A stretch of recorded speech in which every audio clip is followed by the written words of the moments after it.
So, lagay lang natin itong isang camera dun sa dulo kasi nakalimutan ko yung side cam. So, itong gagawin natin, lalagay natin doon. Then, diretsong test tayo.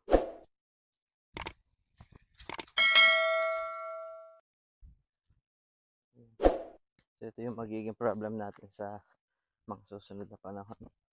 May mga harang na dito. So, ibig sabihin, hindi na tayo basta makakapag-test fire dito. Kasi puro halaman na. Hahanap ulit tayo ng bagong lugar na pagtetestingan. Yan magiging issue natin. So, kailangan natin siyang matest dito sa maliit. Pag maliit,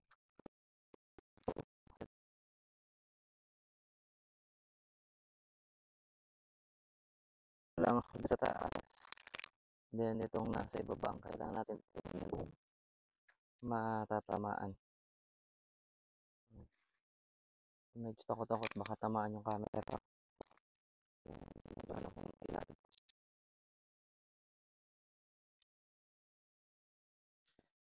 Okay, so testing tayo ng RTI Arms Wrist 1. So ito yung nirestore natin kasi yung dating may-ari,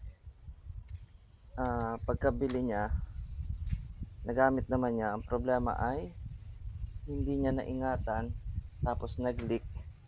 Hindi daw niya mabalik. So, yun.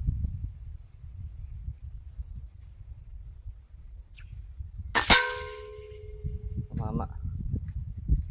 Okay. Yung sound niya mahina lang sa pandinig kasi ay naka-silencer. Pero goods yung velocity nito.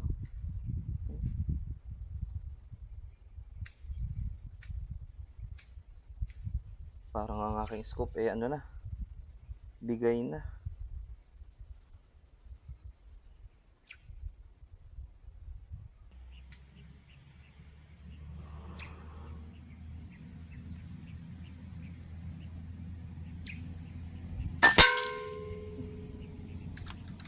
Tumama naman.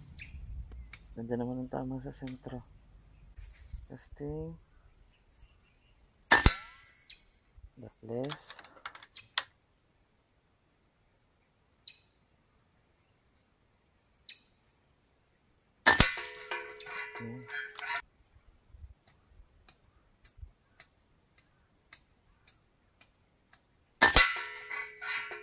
Sa pool naman.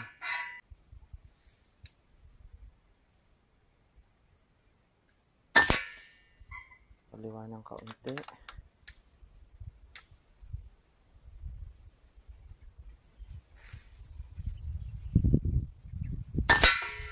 Maganda naman ang tama pag hindi nagmamadali.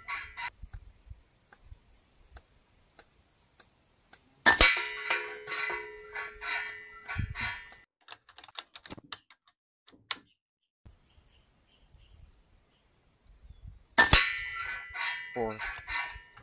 Nakakaapat na tayo.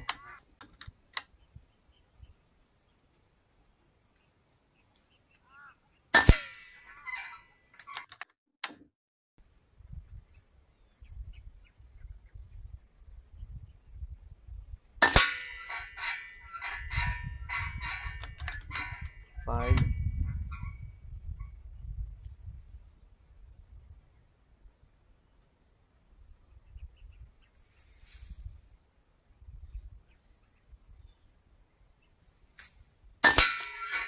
Six.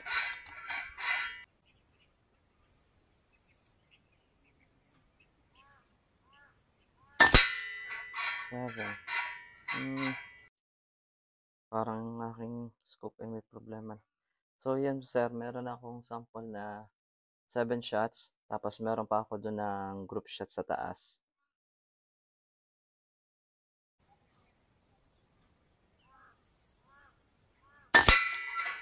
Ganda. Pwede pa.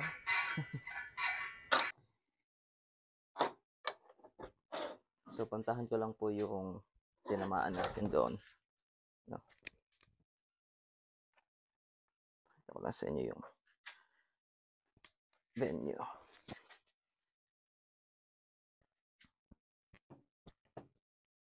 Yan yung distance. So, lalakarin natin yan.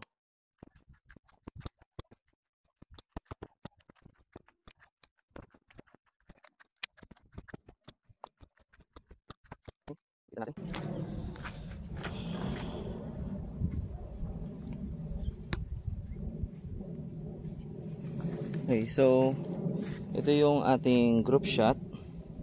Then compare lang natin yung size, ha. Okay, halos pareho. Yan, yan. Ito yung ating zero wing na first shot. Ito yung pinakaunang shot. Then adjust scope, crosshair. Then ito na yung tama niya. Parang apat pa ito. So ayan siya. Then dito naman sa ating metal target, ito naman yan. Ano naman yan? Ang tama naman natin dito, ito mostly ang tinatamaan niya. Yan, diyan. Tapos may isa dito. Nung paglipat ko yata nung mula dito papunta sa target na to na nasa ibaba, ito yun. So all in all, sa distance natin na, kung di ako nagkakamali, ito ay hindi 50 yards, ito ay 50 meters kasi ay nag-practice ako dito ng 50 meters distance para doon sa event. So kaya ang alam ko, yan yung marking ko ng 50. So ito yung mga 49 meters something, hindi 50 yards. So guys, yung ating RTI Arms Priest 1, ito ay hindi brand new, ito ay second hand, binili sa akin. Pero nung mag-leak na, kasi syempre ang leak hindi mo na mawawala yun sa PCP, hindi na maayos ni sir. Then sinuwap na niya na to sa akin na item na worth 35 din. So yun, swap na lang, pinayagan ko na kasi ay syempre customer service natin. So kung yun yung may tulong natin sa client para ma-enjoy niya. So pinalit niya to ng local made. Then ito naman inayos natin. May mga markings dito ng paint tulad nito. Yan. May mga ganyan siya kasi mukhang pinintirahan ni sir. Eh hindi naman kumakapit dito kasi anodized. So yun lang naman yung issue niyan. As ito nga sabi ko, pinalta na natin yan. Lock na yan. May plastic yan ng Coke. Yung bottle cap sa loob para hindi na sumingaw. So sarado na talaga yan.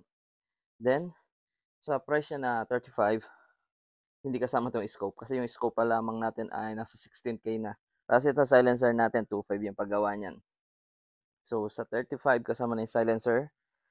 Tapos with case, meron yan ito. May case pa yan. Madumi na lang yung loob niyan. Okay. Then goods. Makikita nyo sa video naman. Goods talaga siya. Tingnan natin yung ilalim para lang kitang-kita nyo. Ayan, ito lagi kinakalawang to. Pero in-oil natin to. Yan, hindi na siya nagkakalawang. Ay, ang issue niya ito.